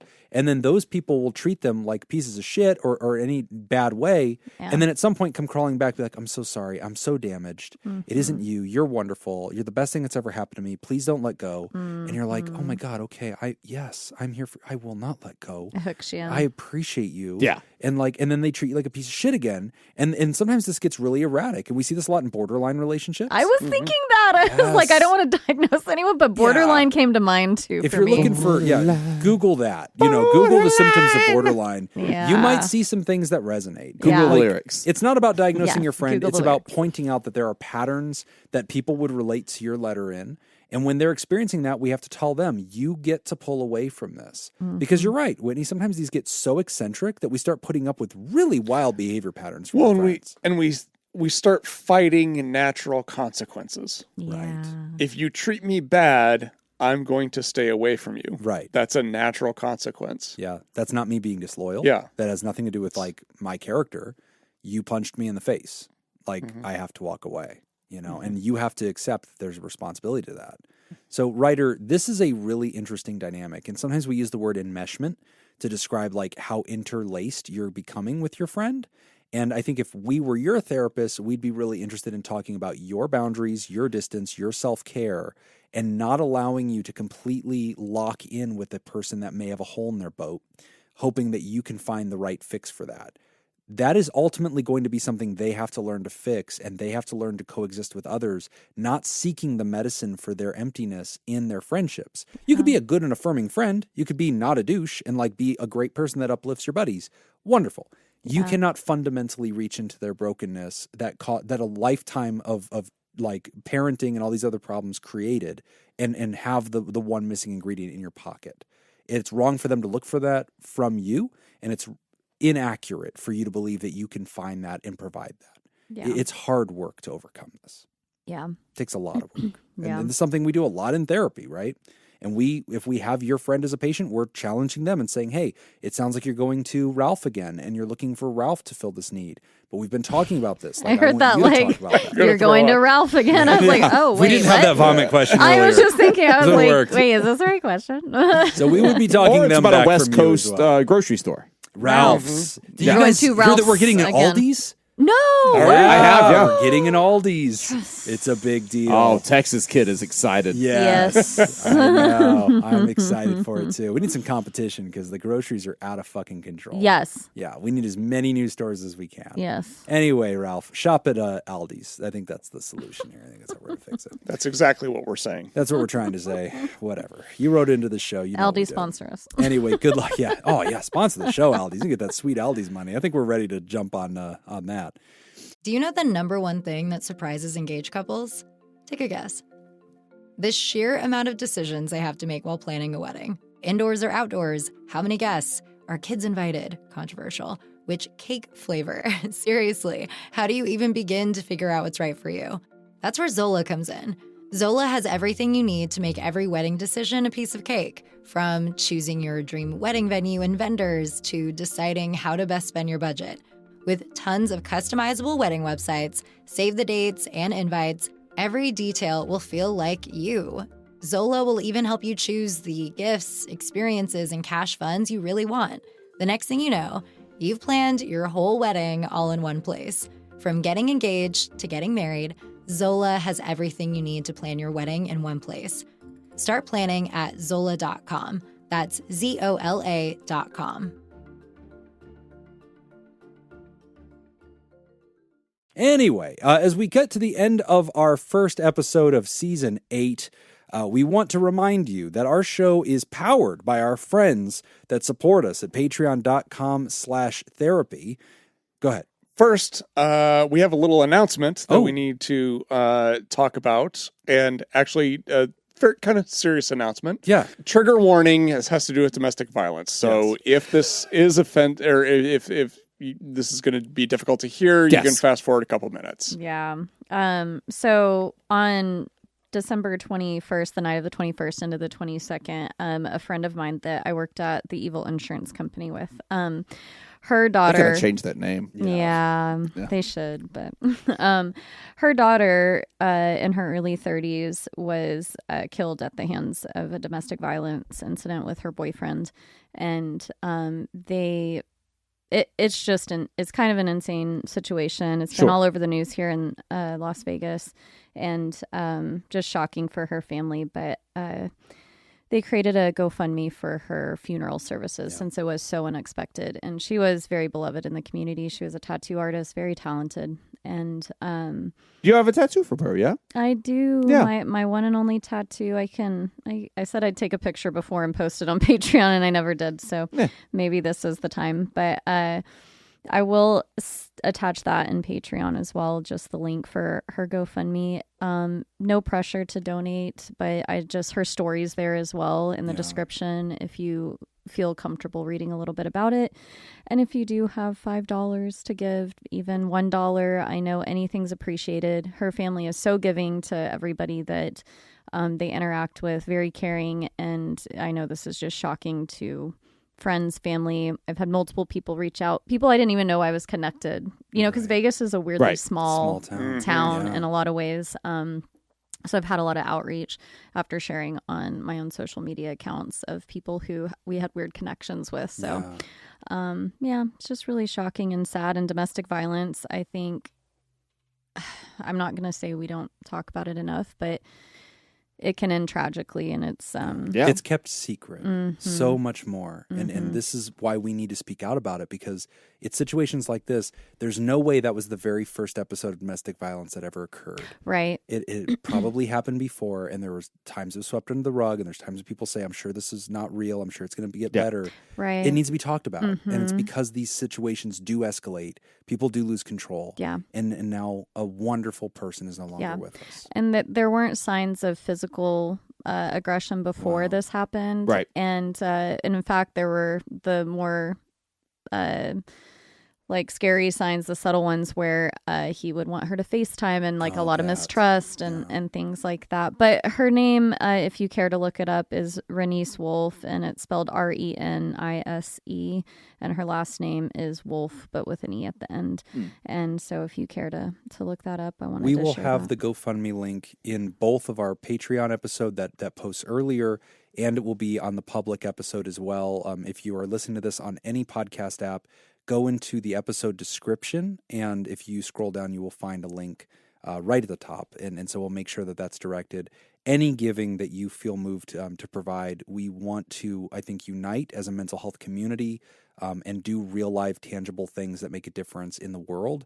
And I think whenever we, in one voice and with good intention, give to causes like this, give as a reaction to stuff like this, we're speaking against it. Yeah. And I think that is us making sure that other people see, here's how much money is going into this as a reaction. And that could inspire bravery. Yeah. There could be people that visit that story that understand what's going on in this person's life and what happened in their terrible tragedy. And from that, gain knowledge, wisdom, and courage to stand up to problems in their life. Yeah. So I just really want this to be the kind of thing that we get behind as a community, that we're putting good numbers behind, and that sends a message. Yeah. And I want that to be inspiring to people, and I want that to be something that turns on the lights on an issue that's kept in the dark. Yeah. But thank you for sharing that, Whitney. Thanks for giving me an opportunity. Important, Yeah. really important. So check that out. Go to our into the episode description. You will find that on there. If you're a Patreon listener, you get your episodes a little bit differently, but it'll also be in the episode description because we're going to make sure that it's inside the Patreon as well. And so if make it's sure to grab not, that. it's Jim's fault. Yeah. Yeah, it falls on me. It's easy to blame definitely for text everything. me and remind me. Yep. 'Cause that's important. Yeah, you will get 3 text messages at different times. Yeah. Oh, if I don't do Wait, it, the which of entire you is going to Discord. text him twice? Yeah. The entire Discord starts tagging me and like, hey, dummy, get in there and update this thing, stupid. Yeah. And they'll even give me the link. Yeah. Anyway, check that out there. But as we wrap up the show here in the beginning of our 8th season, we want to remind you that we are powered by patreon.com/therapy. That's where our friends and community and longtime listeners have gone to throw a couple bucks in the hat and make this show possible. And in exchange, they get to be a part of it. They get the show ad-free. They get it a day earlier. They get our extended show, with this one having a lot to do with me turning 40 in a year and developing a Less list. than a Already year. hearing about it. Yeah. Less than a You're going to be year. hearing about it for 11 and a half months. When is your birthday, Shut the Jim? fuck End in. of December, and we're still hearing about Jim's Oh, next okay. fucking birthday. Let's go. We should rename the podcast Yeah. Jim's birthday. Jim's birthday upcoming countdown. birthday. That's right. Yeah, every season is really just a countdown to my birthday. But this is the place that you go to hear these things, like what Whitney just brought up there. Yeah. And sometimes they're a little rough, sometimes they're a little heavy. But it is the kind of thing that we want to shine a light on here at Pod Therapy. Yes. So go over to patreon.com/therapy and continue making it possible for us to do that over there. Yeah, we're really proud of this project. I mean, this is the first episode of season 8, and it's always an opportunity for us to revisit the blueprint. Why are we doing this? What makes it different? Why do we have seasons? We have seasons because the world does. Because we started with seasons and we can't switch now. Gives us the ability. Same reason we've got the music that we've got. Yeah. Nothing can be undone. You never stop. We are never going to change. We are reliable, baby. But 8 years into this project, we are really reliable. And it's every That's awesome. single week. Every Thursday, you get an hour to 2 hours of therapists sitting down and working out real life problems with real people. But we do it differently than anybody else. And I said in the season finale last week, that I realize one of the things about our show, we will never be the number one thing in mental health. And that's because that category is very stoic. I think it's very academic. I think it's very scholastic. And that's great. And that works for a ton of people. And the majority of folks that take interest in mental health, that's what they're looking for. They want to hear about research. They want to hear a very calm, mellow voice for 35 minutes that's just, speaking about something in meditation and cool. And that's working. We're for the folks that's not their flavor, that they need something different, that's shuffled up, that keeps popping, that keeps it interesting, that can bring comedy and lightheartedness and authenticity and reality to the same show that talks about domestic violence, murder, and, insatiable vomiting and OCD, and really gives practical advice. Ralphing, as the third question is now going to be referred to as. And we're doing it all. And we're brave enough to be blue and crass about this stuff. Because I'm a bad boy. What the real world looks like. That was a good Doing one. drops over my own voice, though, is confusing. Anyway. No, that just flows. It flows. We are quirky. We are niche. But if you've discovered us and this works for you and you don't know how to describe whatever the fuck we are, but you're digging it, I really need you to come down to patreon.com/therapy, get into this more with us. These kinds of niche projects are special in the world. They occupy a unique space, and I think they're needed. And you know what else is just as good as... Your father's dick has been in me. There it is. As that. There, Jim. Way to bring it up again. And what's just as good as contributing financially is leaving us a good review. Boy, we need those. And letting other people in your life know about the podcast. So if you got 3 different options of ways you can support us, and we're happy for all 3 or any of the 3. Yep. And if you open up your episode description, there's links to the Apple iTunes option to review us, to Spotify. If you drop us 5 stars, even if you say nothing else about it, but you drop the 5, the algorithm picks us up. It validates us. The algorithm likes us already because it sees 8 years of consistent work. And they also see those reviews. And so the system starts to say, hey, whatever the hell this is, it's trustworthy, it's reliable, it's doing something. So it means the world to us. But anyway, as we initiate this next season, the next leg of our project, we hope that you'll join us in a more serious and influential way to also enjoy our community and our Discord conversations and just being a part of what we are. And it's really special. And thinking of people who support us, we have a new pterodactyl that is not on your script because I just added it just a minute ago. Good job. Paul Rudnicki. Thank you, Paul. All right. Pterodactyl. But it is the first episode of the month. And so let me tell you about a lot of other folks that like to support the show. And you could have your name added to our list if you're just supporting us at the $5 level or higher. The $5 folks, we call them the Theropods, and we'd like to thank them. Thank you, Sam Cohn, University Jeff, Robert Paulson, Polygon, Richard Bruins, Linda Brandmeier, Scoopstronaut, Joseph Pengrazio, Corey Owens, Christine Phillips, Gavin Bristow, Carrie Terhark, Kiwi Fruit Scoop, Take It EV Podcast, James K., Craig Little, Don Dorr, Jim Hunter, Scoopatron, Todd Canfield, Felicia Butler, David Sorensen, Shayla Bullock, Lauren Izzo, Stacy Coleman, Adam Petanuzzo, Mats Lenegren, Scoopator Ascending, Ian Soto, Jessica Cyphers, Lee Popsicle, Dr. Scoop Little, Mama Ninja Scoop, James Dawson, Sarah Olo, Grumpy Lakemead Park Ranger, Sam Buck, Karen McCulloch, What Weekend, Some Nobody, Lila, Be Gay, Do Crimes, Kelly Gagner, Nippy, Brian Emra, Matthew Johnson, Alec Lancaster, JD Congan, A Literal Pickle, Julius Kappel, Matthias Vandebrandt, Andre Saavedra Molina, Max the Ginger Scoop, Ken Tinsley, Chemist, Protect and Scoop, Smells Funny, Matthew Kubik, Chad the Safety Lad, Walker Fluke, Joel McMillan, Philip Guyton, Tim Mystery, Almost Dr. Nurse Joey, Duffy the Slowly Getting There Therapist Bear, Christopher DeGursey, Kierka Grimm, Trisha Ortiz, Kirsten Johnson, Chris Conway, Mississippi Hippie, Scott A., Melissa L. Geisler, DJ Seward, Patty Glad, Freya Lawson, Fifi, Eli, Heather W., Kyle, David Williams, Kate I was like, Police, Kyla. Todd V, Anthony Camarada, Trontastic, Eric Dyer, Kernapiller, Buddy Dobbins, Glitch Scoop, Nathan Mookie, Bug Nuts, Stephen Landon, Aletta Bailes, Mysterious Annalid, Adam Balaz, Robert Cole, Kenneth Wong, John Finlayson, KJ, Mr. Poth, Carmen Perry, K. Pizzle Dizzle, Syncytium, Temporary Reality, Jeff Darnell, Persephone Hazard, Jamibi, Jacob Hurt, Ray J. Shark, Silka Daniels, Recreated, Jacob Billingsley, J.W. Reynolds, What Does Scoop Mean? A Crusty Croissant, Jenny Rose, Alex Jardine, Dylan Colopy, Wolfie05, Ben Sherman, Chris Courtney, Dale the King, Nora Monaco, Riley, Kevin Tribe, Jesse Miller, Cedar Hayden, Livy, Adam Goff, Acrylic Curve, Grace, Itty Bitty Chicken Farmer, Terrible Tay, Linus Hakkasan, Yegan Keeley, Kevin, there it is, Chill Food. Kyle and Kevin were the toughest. Honestly, fuck. John Cavaradas, Kay Matthews, and Fish Bum Fish. And the Pterodactyls, Ice Blue Scoop, Brian Lehman, Scoop Brady, Fred Bishara Jr., Andrea Anderson, Scoop Lindsay, Frozen Cusser, Lori Elsroth, Sai Shanagon, Scoopy Jess, Okie Scoop, Dank Butter, Brooks Lyle, Adam Ribschick, Lovely Spark, Mr. V, Jim and Manu, Adam Warren, the offices of Counselor and Counselor Manuel Cavazos. I like it. And of course, all praise and worship be upon our deity, the Dark Lord himself, Jim Fasha. And also, we'd like to thank our benevolent, revered, generous, and flagrantly pro-therapy diehards who love you all so much they give till it hurts. The Therapy Partners, Dirty B and Pickett. And we'd like to thank our bosses, the mysterious and shrouded Illuminati members of the fan club. The Therapy Producers, thank you, Jake Schneider, Myra, Robert Brownie Jr. Mint, Smitty Scoop, Ben Dawn, Judy Schneider, Kayla Lansbury, Malia, Leon Kassab, Mason Miller, Richard fucking Macy, Carolyn Albert, Kevin Chamberlain, Tess Miller, Sammy Scoop, Ben Stanley Slapping Your Face, Sarah Smith, Adam Hathaway, Byler T, Mike Helm, Paris, Darren Cunningham, Lib, Team Monaco, Thunder Cougar, Falcon Scoop, Matt Lisa Tangeman, Heyo, Oscar Swanrose, A Sunny Boy, Slurpy Kai Motherfucker, Sandra McWaffle, Dan Martin, Hannah Marie, Andrew Langmead, Emma Kane, Alina, Cody the DeLorean Guy, and Sam Cohn. And if you would like to hear this episode uncut and unedited, And why wouldn't you?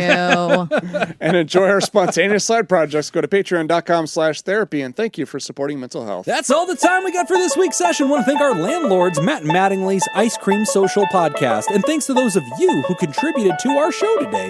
We really appreciate it. But hey, remember, Pod Therapy isn't something to keep all to yourself. Share the episode with the world. Tag us on the socials when you do. It's at PodTherapyGuys on Instagram, Threads, Twitter, and Blue Sky. It's Pod Therapy on Facebook, and don't forget about all the extra goodies at patreon.com/therapy. And if you want to submit a question to the show, you can do so anonymously at podtherapy.net or email us at podtherapyguys@gmail.com, or you can click the link in this episode description to be taken to an anonymous Google form. I'm Nick Tangeman. I'm Whitney. I'm Jim. Thanks, and we'll see you for your appointment next week. Just real quick, too, I want to just give you an update. It's now been 1 week of wearing Crocs. Oh, me?